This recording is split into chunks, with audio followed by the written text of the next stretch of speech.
Bismillahirrahmanirrahim. Elhamdülillahi Rabbil alemin. Vessalatu vesselamu ala eşrafil enbiya vel murselin.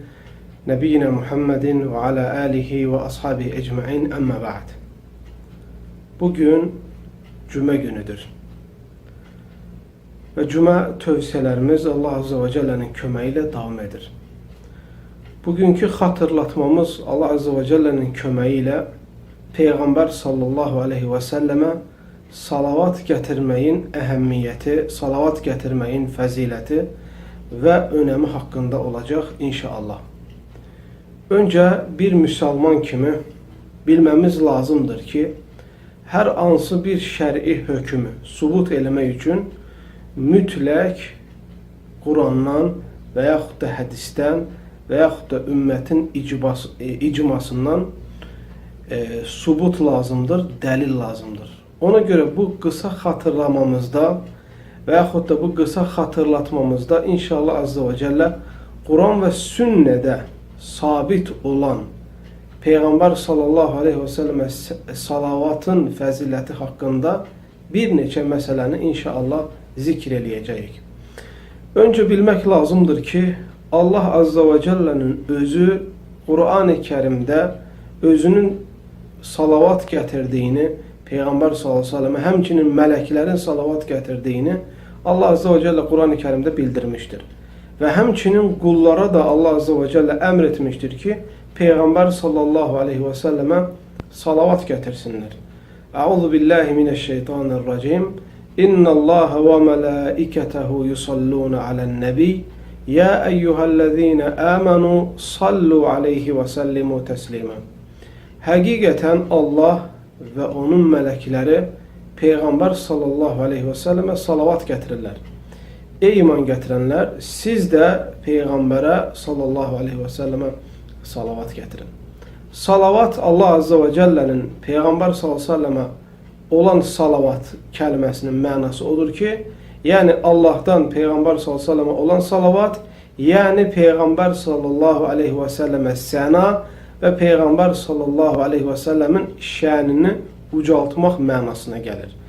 Meleklerden ve insanlardan Peygamber sallallahu aleyhi ve selleme olan salavatın mənası ise, yani Peygamber sallallahu aleyhi ve sellem üçün dua, Allah Azze ve Celle Peygamber sallallahu aleyhi ve selleme en yüksek məqamı versin diye bir rica və yaxud da bir duadır.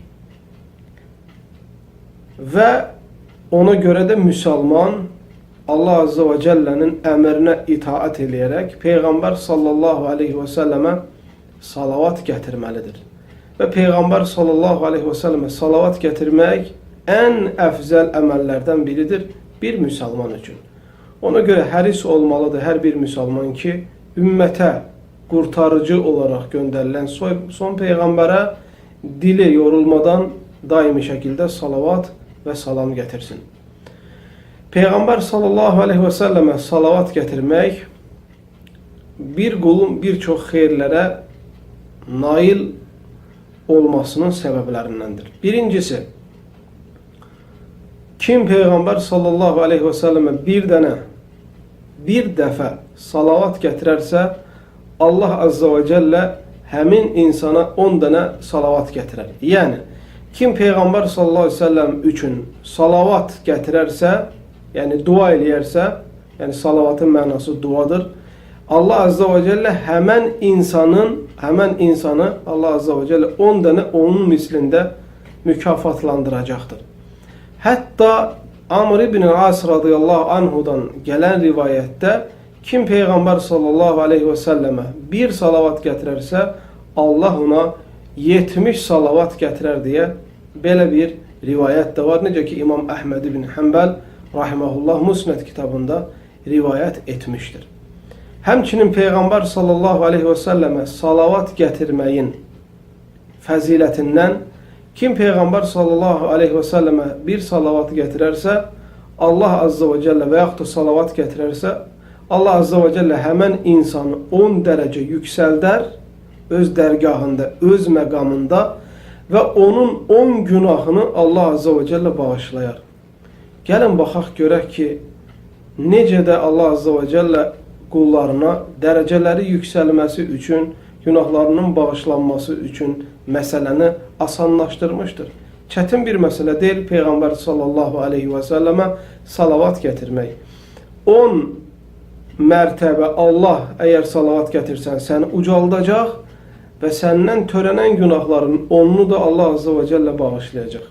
Nə böyük fəzilətdir, subhanallah.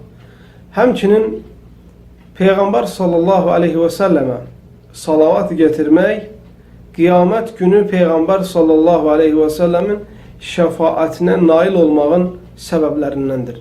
Qiyamət gününün dəhşətində, qiyamət gününün qorxusunda o gün hər insanın Peyğəmbər sallallahu aleyhi və səlləmin şəfaətinə ehtiyacı olacaq.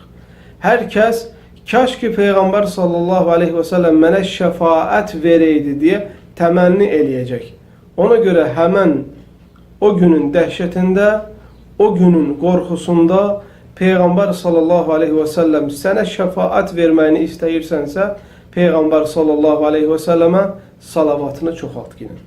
Həmçinin Peyğəmbər sallallahu aleyhi və səlləmə salavat gətirməyin fəzilətindən kim Peyğəmbər sallallahu aleyhi və səlləmə salavat gətirərsə, Allah onun kədərini, qəmini, qüssəsini gedizdirər və onun günahlarını bağışlayar. Necə ki, səhih hədisdə varid olmuşdur. Hər kəsin sıxıntılı bir dönəmi vardır. Hər kəsin kədərli bir dönəmi vardır. Heç kəs daima və hər zaman xoşbaxt ola bilməz. Hər zaman sevinç və insan fərah içində ola bilməz. Hər insanın bir mərhələ var ki, qəmli, qüssəli, kədərli hallar keçirir.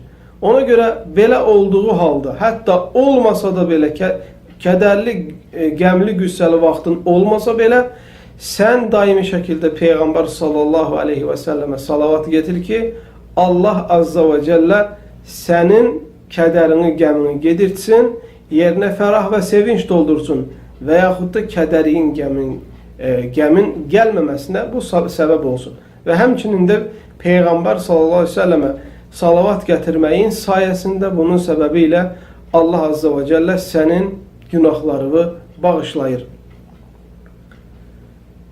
Həmçinin Peyğəmbər sallallahu aleyhi və səlləmə salavatın fəzilətlərindən necə ki bir hədisdə varid olmuşdur, qul azad etməkdən daha əfzəldir. Bəlkə də bir insan, bir müsəlman kimi istər ki, hər hansı bir qulu Allah üçün azad eləsin.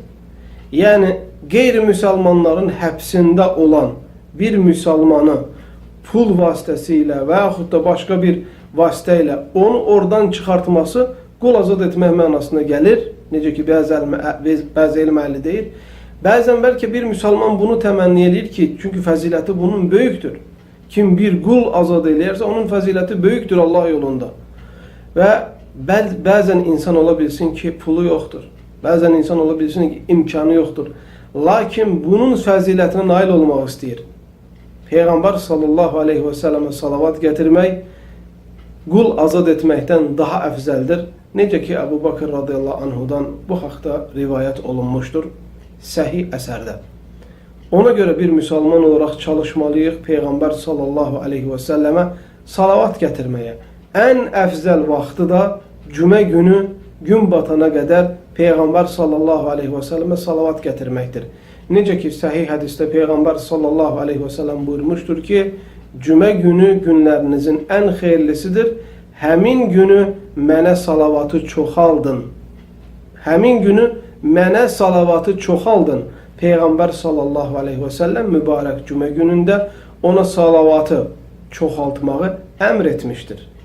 Və salavatın keyfiyyəti isə belədir və yaxud da deyiliş qaydası isə belədir. Necə ki, Peyğəmbər sallallahu aleyhi və səlləm sahabələrinə öyrətdi ki, mənə belə salavat gətirin. Allahumma salli ala Muhammed və ala ali Muhammed kəmə salleytə ala İbrahimə və ala ali İbrahimə innəkə hamidun məcid. Və yaxud da Allahumma salli və sallim ala nəbiyyinə Muhammed və yaxud da sallallahu aleyhi və səlləm. Bunların hansı üslubu işlətsən, sən Peyğəmbər sallallahu aleyhi və səlləmə salavat gətirmiş olursan. Baxmayaraq ki, ən əfzəl üslubu, ən əfzəl siğəsi en efzel cümlesi ilk önce hatırlattığımız salavat forması veya da üslubudur. Ve bununla Müslüman Peygamber sallallahu aleyhi ve sellemi hemçinin sevmiş olur. Çünkü Peygamber sallallahu aleyhi ve selleme salavat getirmek, Peygamber sallallahu aleyhi ve selleme salavatı çoğaltmak, Peygamber'e olan sallallahu aleyhi ve selleme sevginin, hürmetin alametlerindendir. Allah Azze ve Celle'den güzel adlarıyla, uca sıfatlarıyla dileyirəm ki, dilimizi daimi şekilde Peygamber sallallahu aleyhi ve selleme salavat getirmekle islatmağa nasip eylesin. Ve sallallahu ve sellem ve barik ala nebine Muhammed.